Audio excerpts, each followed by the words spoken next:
इस वीडियो में हम समझेंगे कि कार्ड के बिजनेस में या पेमेंट के बिजनेस में प्रॉफिटेबिलिटी कहां से आती है। एक तो जैसा आपने समझ लिया, मर्चेंट डिस्काउंट रेट या एमडीआर का एक परसेंटेज मिल जाता है, बट वो एक बहुत ही छोटा सा परसेंटेज होता है। उसके अलावा बहुत सारे ऐसे तरीके होते हैं जिसके माध्यम से कंपनी पैसे कमाती है। सबसे पहला होता है मर्चेंट टाई अप। जैसे मान लीजिए किसी कार्ड की कंपनी ने मर्चेंट से टाई अप कर लिया। मर्चेंट कौन हो सकता है? कोई भी जो आपको सर्विसेज या गुड्स देता है या सामान देता है। तो जैसे मान लीजिए एयरलाइन, वो एक मर्चेंट है। आपका कोई मूवी हॉल, वो एक मर्चेंट है। तो जितना ज्यादा मर्चेंट का टाई अप एक कार्ड की कंपनी या एक पेमेंट की कंपनी करेगी, उसका भी सर्टेन कमीशन वो लेते हैं। एक तो एमडीआर का पार्ट मिलेगा, दूसरा ये कहेंगे कि हम आपके सिस्टम का पूरा पेमेंट का जो बैकएंड सिस्टम है वो हम बनाएंगे। तो हम एमडीआर तो आपसे लेंगे ही, प्लस एक सेटअप फी लेंगे या फिर एक रेकरिंग फी लेंगे या कन्वीनियंस फी लेंगे।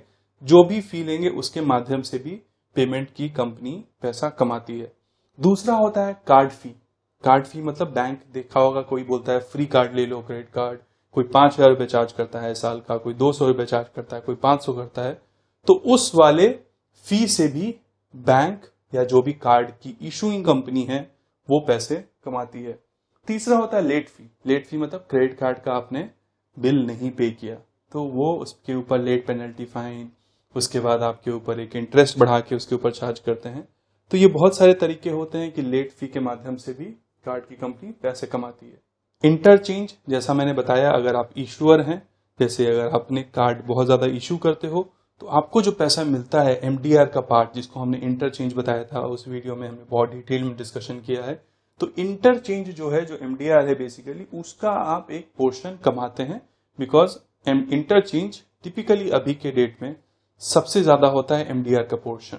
एक एग्जांपल अगर हम मान ले, बिल्कुल सही मतलब ये नंबर नहीं है पर मैं आपको एक एग्जांपल दे रहा हूं। जैसे मान लीजिए अगर 2% का एमडीआर है तो हो सकता है उसका इंटरचेंज 1.5% हो या 1% हो या 0.75% हो।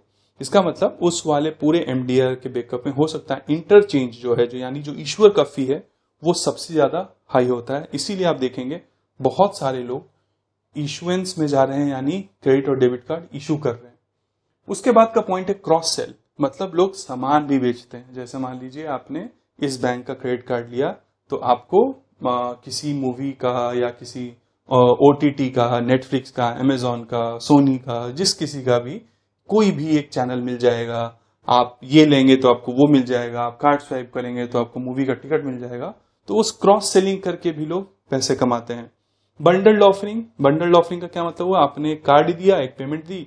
अच्छा, अगर आप पेमेंट करेंगे तो आपको 2 रुपए का कैशबैक मिल जाएगा, आपको 2 रुपए का इंश्योरेंस मिल जाएगा, आपको 2 रुपए का कुछ और मिल जाएगा।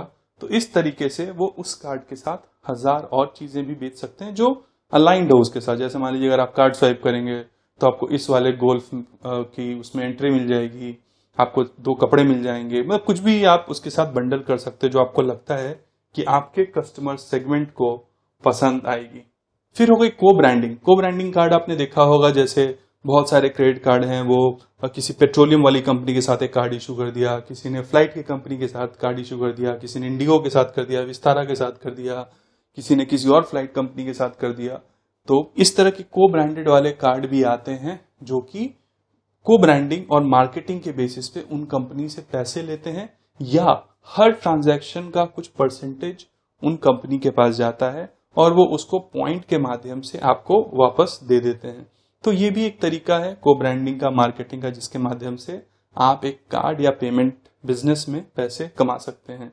उसके बाद बाकी और जो फी होते हैं, जैसे कैश एडवांस, आपने एक कार्ड का पेमेंट जो है दूसरे कार्ड में ट्रांसफर करा लिया तो उसको हम बैलेंस ट्रांसफर बोलते हैं। आपने देखा हो बहुत लोग कहते हैं अपना ईएमआई करा लो पेमेंट का, या फिर कहते हैं कि अच्छा आपका इस बैंक का अगर क्रेडिट कार्ड ड्यू है तो आप इस बैंक में ट्रांसफर करा लो।